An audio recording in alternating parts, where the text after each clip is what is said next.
Hello guys, आज का topic है बैक्टीरियोलॉजी में स्ट्रेप्टोकोकस। तो इसमें जनरली हम स्ट्रेप्टोकोकस न्यूमोनाई को पढ़ेंगे। तो सबसे पहले इंट्रोडक्शन में देख लें स्ट्रेप्टोकोकस के बारे में। It is type of dangerous bacteria which produce acute inflammation in various part of body. ये एक प्रकार डेंजरस बैक्टीरिया है जो कि हमारी बॉडी के वेरियस पार्ट में एक्यूट इन्फ्लामेशन प्रोड्यूस करता है। The bacteria is classified in 3 group according to culture and character. Culture और कैरेक्टर के अनुसार इसे 3 भागों में बांटा गया है।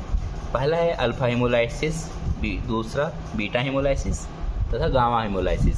तो सबसे पहले अल्फा हेमोलाइसिस, ये bacteria partial haemolyse to RBC known as alpha haemolysis. Bacteria अगर आरबीसी को पार्शियली हेमोलाइज करता है तो उसको अल्फा हेमोलाइसिस में रखा गया। इसे एग्जाम्पल में देखो तो स्ट्रेप्टोकोकस न्यूमोनाई। तो दूसरा है beta haemolysis, if complete breakdown of RBC known as beta haemolysis. ऐसा बैक्टीरिया जो कि आरबीसी को कंप्लीट ब्रेकडाउन करता हो, इसे बीटा हेमोलाइसिस में रखा गया है। इसमें 4 ग्रुप हैं। ग्रुप ए में स्ट्रेप्टोकोकस पायोजेंस, ग्रुप बी में streptococcus agalactiae, group C streptococcus equi, group D streptococcus enterococci. तो तीसरा देखते हैं तो gamma haemolysis, it does not induce haemolysis. ये हेमोलाइसिस नहीं कराता जनरली, जैसे स्ट्रेप्टोकोकस फिकेलिस। तो सबसे पहले हम लोग स्ट्रेप्टोकोकस में स्ट्रेप्टोकोकस न्यूमोनाई को देखेंगे। तो स्ट्रेप्टोकोकस न्यूमोनाई एक प्रकार का एक्यूट इन्फेक्शन बैक्टीरिया है जो कि प्रोड्यूस करता है सीवियर इन्फ्लामेशन इन ऑर्गन में। तो ये जनरली लंग्स को इफेक्ट करता है क्योंकि ये एक प्रकार का एरोबिक बैक्टीरिया है। ऑक्सीजन के प्रेजेंस में ये डेवलप होता है, इसलिए सबसे मोस्टली ये लंग्स को ही इफेक्ट करता है और भी अदर ऑर्गन को भी इफेक्ट करता है। ये साइज में 0.5 से 1 म्यूएम होता है। शेप देखें तो राउंड होता है बट लेंसेट और न्यूमो शेप। तो ये लेंसेट न्यूमो शेप होता है और एक साथ 2 बैक्टीरिया प्रेजेंट होते हैं, तो इसी वजह से इसको हम लोग डिप्लोकोकस बोल सकते हैं। टॉक्सिन में एक्जोटॉक्सिन प्रोड्यूस करता है। एक्जोटॉक्सिन में हीमोलाइसिन प्रोड्यूस करता है। पायरोजेनिक एक्जोटॉक्सिन, इंटेरोटॉक्सिन, एपिडर्मोलाइटिक टॉक्सिन प्रोड्यूस करता है ये बैक्टीरिया। आगे मोटेलिटी देखें तो ये नॉन मोटाइल बैक्टीरिया है, क्योंकि जितने भी कोकाई होते हैं वो उसमें फ्लैजिला नहीं प्रेजेंट होते हैं और वो नॉन मोटाइल होते हैं। कल्चर कैरेक्टर में ब्लड अगार लेते हैं 24 घंटे तक 37 डिग्री पर हम लोग रखने के बाद उससे ऑब्जर्वेशन में पाएंगे कि golden yellow colony growth found मिलेगा हमें। मोड ऑफ ट्रांसमिशन में ऑटो इन्फेक्शन में bacteria present in नेजोफेरिक्स। Bacteria normally नेजोफेरिक्स में प्रेजेंट होता है। नॉर्मली शहरी इंसान के नेजोफेरिक्स में वो बैक्टीरिया मिलेगा, लेकिन जब हमारे बॉडी का इम्यूनिटी वीक होता है तो ये बैक्टीरिया ग्रो कर जाता है। एलो इन्फेक्शन में by droplet from infected person. एलो इन्फेक्शन में ड्रॉपलेट से फैल सकता है इन्फेक्टेड पर्सन के थ्रू।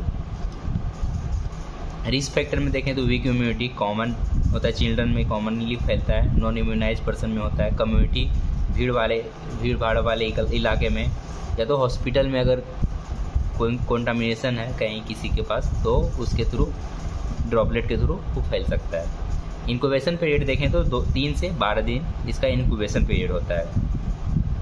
आगे pathogenicity, if any factor streptococcus pneumoniae bacteria enter in lungs alveoli. किसी भी फैक्टर की वजह से या तो हो सकता है एलो इन्फेक्शन या तो ऑटो इन्फेक्शन, किसी वजह से अगर स्ट्रेप्टोकोकस न्यूमोनाई बैक्टीरिया हमारे लंग्स के एल्वोलाई में जाता है तो वहाँ पर जाके ये मल्टीप्लाई करता है और टॉक्सिन रिलीज करता है। टॉक्सिन रिलीज करने के बाद वहाँ पे इन्फ्लामेशन प्रोड्यूस होगा और इन्फ्लामेशन प्रोड्यूस होगा तो वहाँ पे एक्जुडेशन होगा, जिसकी वजह से न्यूमोनाइटिस प्रोड्यूस होगा, जिसको न्यूमोनिया बोलेंगे हम लोग। आगे ये बैक्टीरिया परसिस्ट आफ्टर 10 डेज। अगर ये बैक्टीरिया परसिस्ट हो गया तो 10 दिन के बाद वहाँ पे नेक्रोसिस होगा लंग्स में। सेम टाइप का रिएक्शन जो होता है डेवलप होता है। अगर मिडल ईयर में ये बैक्टीरिया एंटर करता है तो सेम टाइप का रिएक्शन मिडल ईयर में होता है। मिडल ईयर में अगर डेवलप हुआ तो प्रोड्यूस करेगा ओटाइटिस मीडिया। इट में inter in meninges and produce meningitis. ये मेनिंजेस में भी इंटर कर सकता है और मेनिंजेस में मेनिंजाइटिस को प्रोड्यूस करेगा ये। आगे देखें तो क्लिनिकल फीचर्स से आगे क्लिनिकल्स में अगर कोई पेशेंट आता है तो लंग्स में अगर हुआ है तो बैक्टीरिया, तो जनरली पेशेंट अपने सिम्टम्स में बताएगा कि उसे कफ है और साथ में कफ के साथ स्वेट आता है और डिस्पनिया ब्रीथिंग डिफ़िकल्टी हो रही है, शॉर्ट ब्रीथिंग हो रहा है, चेस्ट पेन होगा पेशेंट को, रेस्पिरेटरी रेट इंक्रीज हो जाएगा, रेस्टलेसनेस होगा, फीवर होगा, नोजिया के साथ साथ वॉमिटिंग भी हो सकता है। अगर ईयर में हुआ है तो ओटेल्जिया होगा, ईयर एक होगा, कंडक्टिव डिफनेस सुनाई कम देगा, था ओटोरिया होगा, साथ में फुलनेस ऑफ ईयर और रेस्टलेसनेस फील होगा उसे। इन मेनिंजेस में अगर हो रहा है तो हेडेक होगा, रेस्टलेसनेस होगा, फेंट होगा। लेबोरेटरी डायग्नोसिस में हम पेशेंट को ग्राम स्टैन करवा सकते हैं। ग्राम स्टैन में अगर लंग्स में हुआ है तो स्पूटम से टेस्ट करेंगे, ईयर में हुआ तो ईयर स्वैब, और ब्रेन में हुआ CSF। इसमें प्रिपेयर करके ग्राम स्टैन करेंगे। ऑब्जर्वेशन में हमें ब्लू कलर का डिप्लोकोकस प्रेजेंट होगा। कल्चर एंड सेंसिटिविटी में 24 घंटे तक 37 डिग्री पर हम लोग रखेंगे, या तो CSF या तो स्पूटम या तो ईयर स्वैब से, और ऑब्जर्वेशन में स्ट्रेप्टोकोकस न्यूमोनियाई ग्रोथ मिलेगा। आगे TLC इंक्रीज मिलेगा, DLC न्यूट्रोफिलिया होगा, और CRP भी इंक्रीज मिलेगा। ट्रीटमेंट में जनरली सबसे पहले हाइजीन मेंटेन करना बहुत ज़रूरी होता है, और प्रोटेक्शन करना है रिस्क फैक्टर से, हमेशा रिस्क फैक्टर से प्रोटेक्ट करके रहना है। उसके बाद सिम्टम के अनुसार हम उसे मेडिसिन देंगे। Thank you guys.